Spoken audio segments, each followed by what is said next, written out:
transaction, prove their identity, and we can track and control every transaction through this totalitarian surveillance system, we will end crime.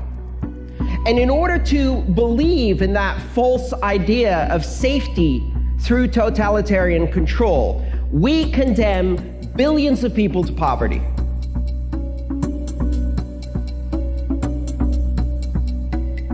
We're sitting at a historical crossroads where the future of money is going to be digital. We're seeing a concerted effort around the world to ban cash, to reduce the availability, the value, and the liquidity of cash everywhere in the world. We saw India demonetize the top 2 value notes they have.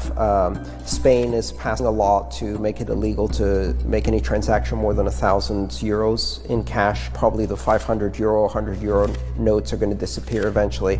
You're seeing this process of demonetization, of removing cash from the economy in order to funnel it all into banking systems that are under constant control and surveillance. This is a very dangerous future. And that's usually because they want the taxation or they want the legislation. Either they see that money used by corrupt parties or they just use that as an excuse to control it. The biggest criminals in the world have banking licenses of their own. They don't need to money launder.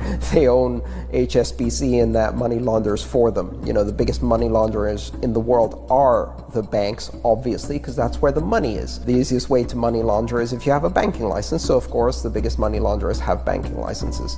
These are excuses. What they want to do, of course, is, they say, taxation and corruption, but in fact, this actually increases corruption.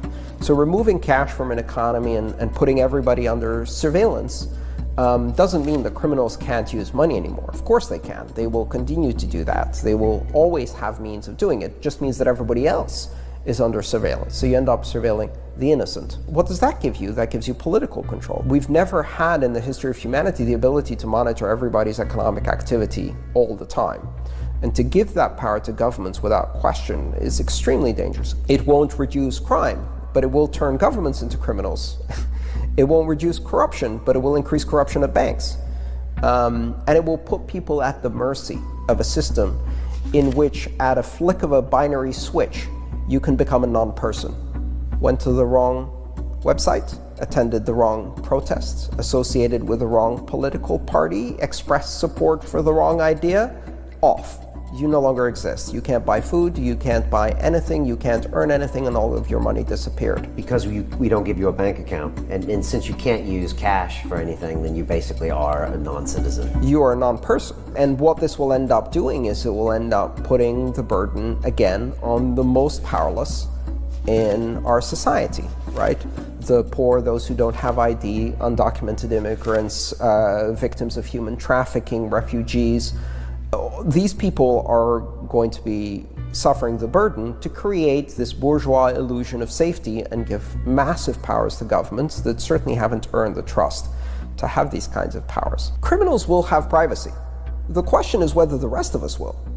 And so that is the thing. Criminals will use these systems. Criminals will bypass the rules. Criminals will bribe and corrupt officials, and they will bypass the rules. They will deal in gold or Rolexes or cars. In fact, at some point in the height of the crack epidemic, they tried to ban cash in Baltimore in the United States, and criminals switched to using Tide detergent as cash. Fungible, transportable, brand unforgeable, and useful. Just crates of Tide, move it around different warehouses. There will always be criminal activity. That's part of society. Changing the way money works only ends up punishing the innocent. And so criminals will always have privacy. Brian, do you want to also have privacy? Or do you want only criminals to have privacy and only governments to have privacy? Money doesn't really exist, it's a theory.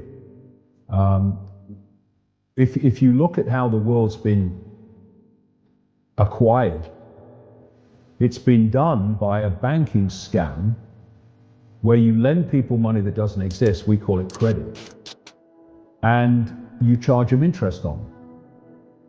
And if they don't pay the money back plus interest, then you get their wealth that does exist. You get their home, their business, their land, their resources, whatever. And we've been through a process of banks